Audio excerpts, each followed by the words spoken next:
Today's episode is brought to you by the Daily Gardener Friday newsletter. You can sign up for the newsletter over at thedailygardener.org. Hi there, and welcome to The Daily Gardener, a podcast about garden history and literature.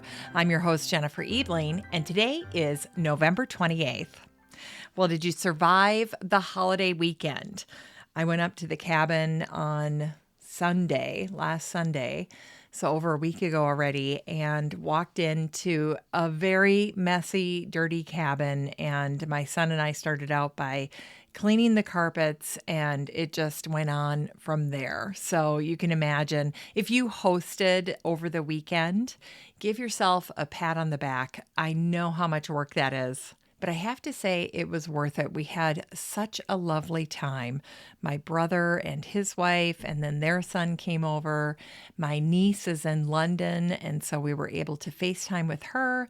My parents came over, and then my son's new girlfriend. So my family got to meet her. So that was wonderful. The food was fantastic this year at our house.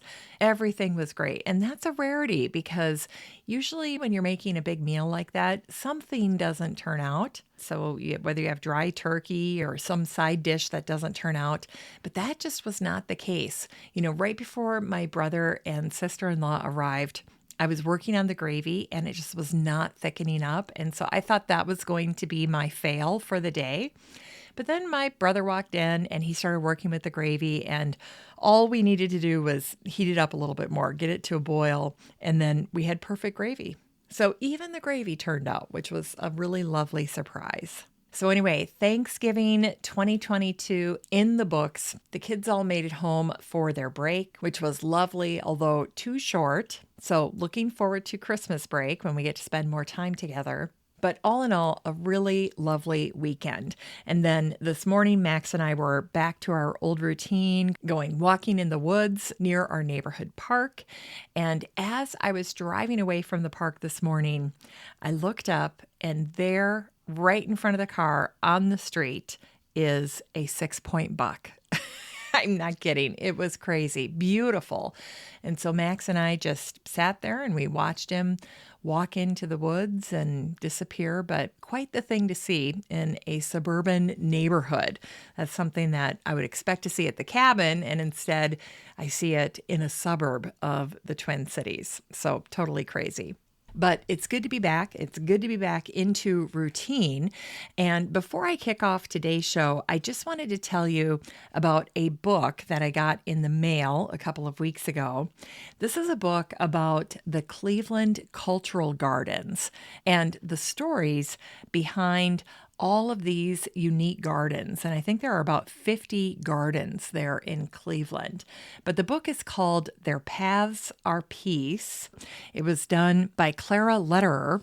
It was written in 1954, and it offers a really wonderful explanation of each of the gardens and how they came to be. Now, I covered the Cleveland Gardens in a previous episode, and that's what led me to get this book. But just to give you a taste for the different types of gardens that are featured there, there's a Shakespeare garden, a Czech cultural garden, a German, Greek, Hebrew, Hungarian, Irish, Lithuanian, Yugoslavian, Polish, Russian, Ukrainian garden, and so on. And each of these gardens came about through the efforts of these different communities that were all represented and had settled in the Cleveland area. So a very, very special place in Cleveland, who would have guessed? And it's on my bucket list. So if I ever make it to Cleveland, I'll be stopping by the Cultural Gardens to check it out. But this little book, this little guide is great. It's a fun look back. Lots of little stories in here about the incredible people that inspired the garden or who took care of the garden. And then, of course, all the old photographs. There are lots of memorials, lots of busts and statues in these gardens. And they all had dedication days. Of course, back in the 1950s and 1960s, those were big community events when these types of things were getting installed in the gardens. It's just something that we don't do as much nowadays.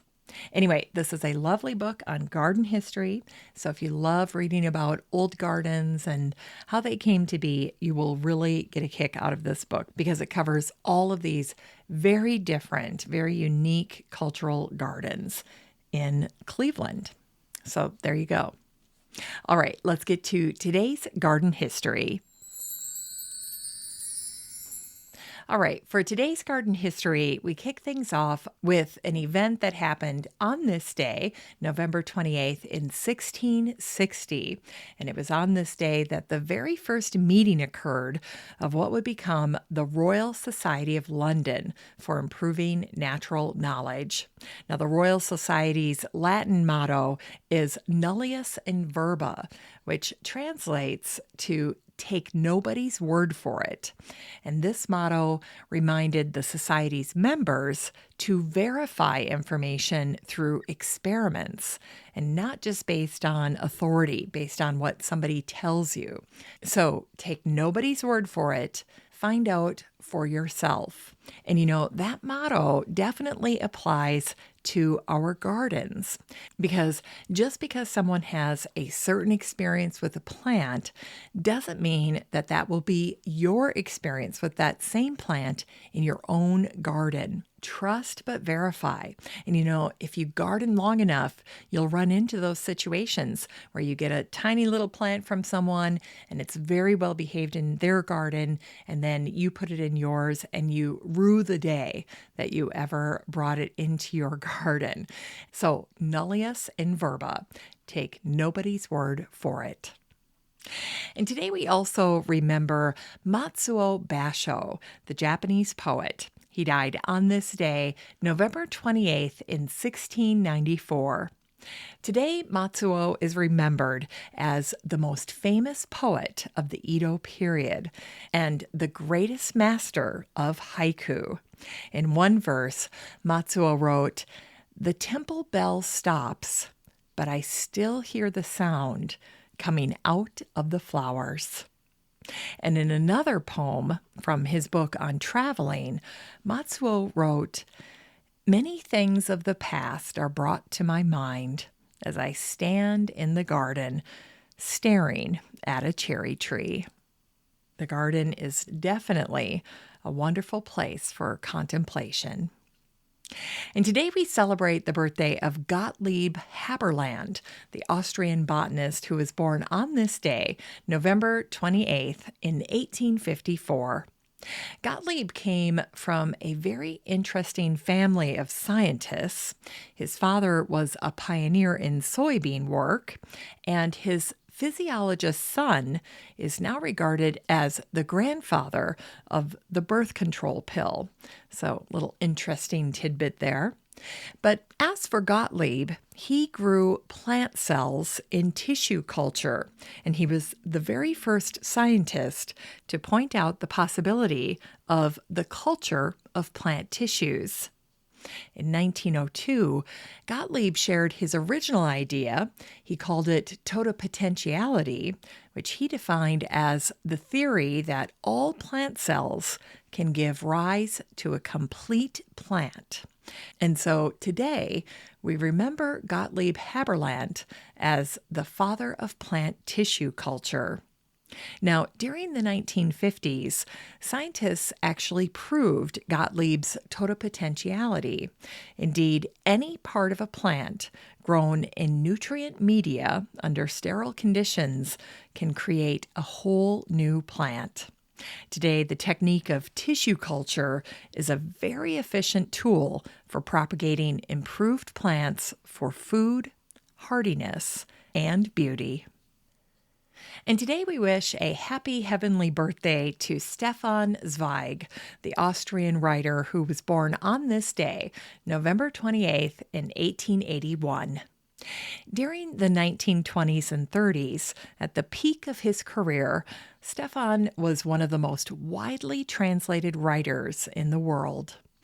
In his 1982 book that was published posthumously called The Post Office Girl, Stefan compares books to flowers in a garden. He wrote, For this quiet, unprepossessing, passive man who has no garden in front of his subsidized flat, books are like flowers. He loves to line them up on the shelf in multicolored rows. He watches over each of them with an old-fashioned gardener's delight, holds them like fragile objects in his thin, bloodless hands. It's time to grow that garden library with today's book, English Cottage by Andrew Sankey. This book came out in 2022, so this year, hot off the press, and it is a master guide to cottage-style gardening. Well, the chapters in this book cover the history of the cottage garden, creating the cottage garden style. So if you feel like that has been an elusive concept for you to execute in your garden, you'll especially love this book. Then Andrew talks about cottage planting style, specific cottage flowers that he enjoys growing.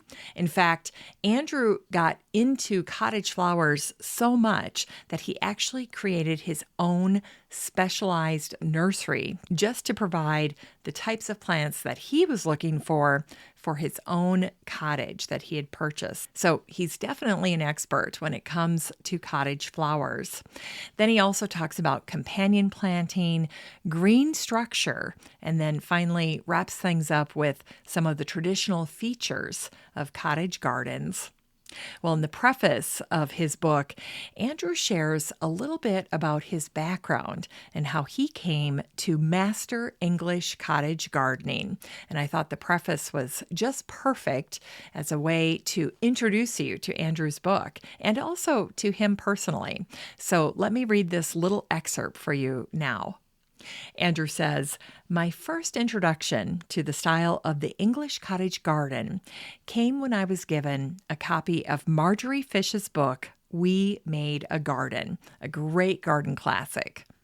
Andrew writes, "Having been enthralled with the book, I then traveled down to Somerset to see her wonderful cottage garden at East Lambrook Manor."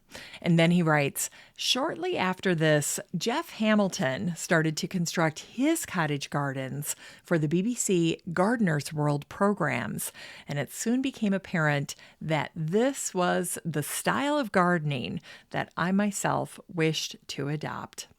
Not long after this, I moved to Lincolnshire and started my own garden design and landscaping business, and I soon realized it was difficult to obtain the more unusual plants required for a number of my garden designs, in particular, plants for dry shade positions. And this encouraged me to look for a larger garden with the potential to run a small specialist nursery.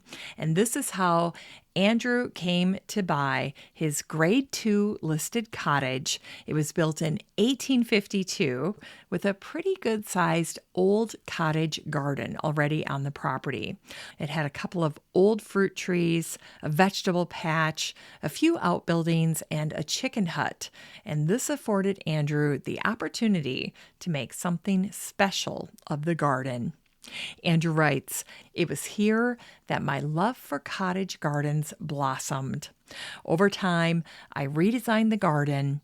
I created different rooms and areas, spring and summer borders, and began experimenting with color schemes and companion planting." He writes, "I joined the Cottage Garden Society and then helped to form my local branch, eventually becoming the chairman. And within years, I opened the garden under the National Garden Scheme. And then I started writing articles and lecturing on different aspects of the cottage garden." So this book is the culmination of Andrew's years working on his own cottage gardens, in addition to designing and creating cottage gardens for clients. So Andrew is eminently qualified to write about cottage gardening. He's a conscious competent. He knows what he knows, and he is an excellent teacher. This book is 192 pages of cottage garden style in all its glory, and there are many lovely and inspiring photographs to boot. You can get a copy of English Cottage by Andrew Sankey and support the show using the Amazon link in today's show notes for around $25. Beautiful book.